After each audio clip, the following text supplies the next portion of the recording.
All right, welcome to The Explainer. Today, we are putting exactly 3 minutes on the clock for a rapid-fire, highly focused review of Enid Blyton's 1945 classic, The Mystery of the Secret Room.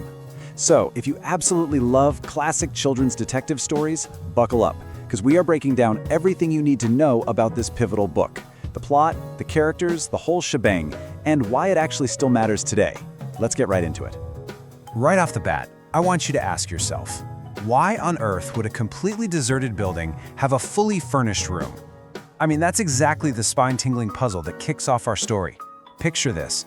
It's the Christmas holidays in the village of Peterswood, and it is unbelievably foggy. Young Pip is actually just trying to hide from the local bumbling policeman, Mr. Goon, when he stumbles into the supposedly abandoned Milton house and discovers a room that is clearly being used. It is literally the perfect eerie setup. Okay, let's dive into Section 1. Meet the players. Intelligence over authority. This story's core dynamic is so much fun because it pits our clever, teamwork-driven kids against both clueless adults and, well, actual real-deal criminals.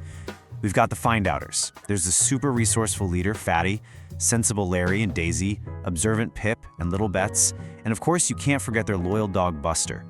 And they are constantly using their wits to outsmart the local policeman, Mr. Goon, all while navigating a highly competent Inspector Jenks, and for the very first time in the series, some truly dangerous criminals. Moving on to Section 2, a series turning point. Fatty grows up. So this book is honestly a massive shift for the franchise. We aren't just solving cute local misunderstandings anymore. Nope, the find-outers are dealing with a mysterious owner, highly suspicious visitors, and real-world villains. I mean, the danger gets so high that Fatty is actually captured. To fight back, the kids have to rely on genuine detective evidence. First up, invisible ink. The story kicks into super high gear right here, giving us a really authentic detective atmosphere. And the pace stays absolutely breathless. Seriously, you add to that invisible ink a whole string of coded notebooks, locked rooms, and secret messages. It's this specific combination that gives the story that classic, edge-of-your-seat suspense that just keeps you turning the pages. And this brilliantly illustrates something else that's super important: the debut of Master Disguises. This is the exact book where Fatty first seriously experiments with his trademark false teeth, the wigs, the full-blown undercover techniques. It's honestly the moment he really steps up and becomes Blyton's iconic young sleuth. All right, let's look at Section 3, the evidence, strengths, and weaknesses. So the strengths of this classic are completely undeniable. You've got a fast-paced, exciting plot, excellent use of clever clues, genuine suspenseful danger, and some incredibly humorous scenes with Mr. Goon that perfectly break the tension. But we do have to acknowledge the weaknesses. The plot definitely relies on some predictable coincidences for the kids to make progress.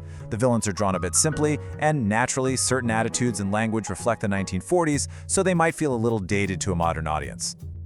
Yeah, despite being written decades ago, these core themes guarantee the book remains deeply relevant today. It is totally packed with friendship and teamwork, showing courage in really difficult situations, leaning into the power of observation and logical thinking, and of course, the bravery required to stand up to real danger. And finally, Section 4, the final verdict, a memorable mystery.